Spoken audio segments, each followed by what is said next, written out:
And you can do that in parliament. And if you refuse to do it, and you can do that in parliament.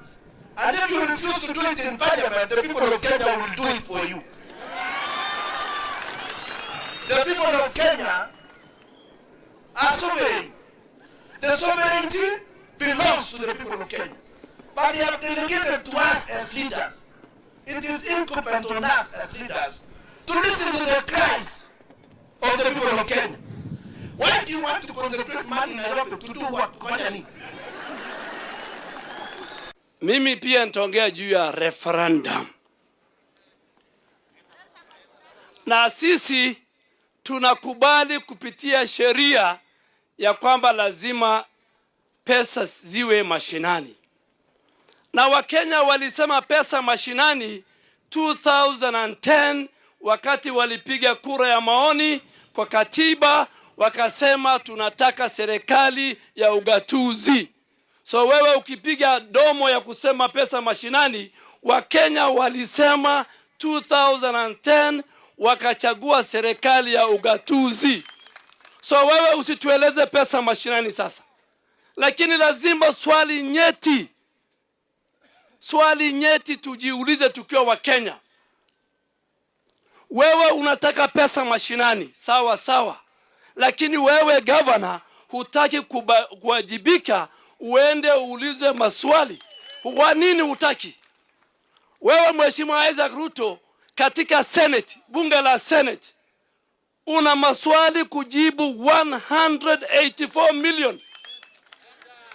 184 million unauliza na ile komiti ya Mheshimiwa Boni Khalwale.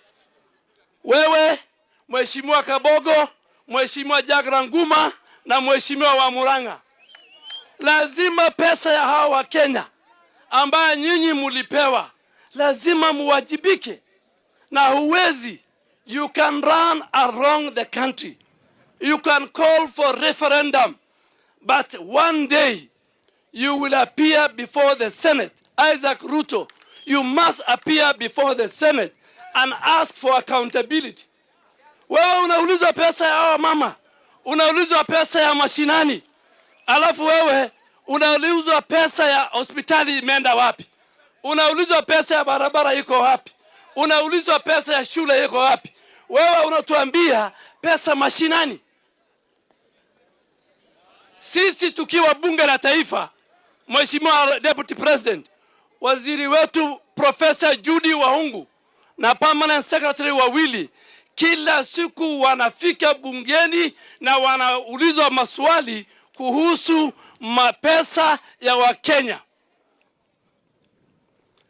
Mkono moja unasema pesa mashinani, mkono mwingine hutaki tukuulize maswali. Hii pesa si ya mama yako bwana. Hii pesa si ya baba yako.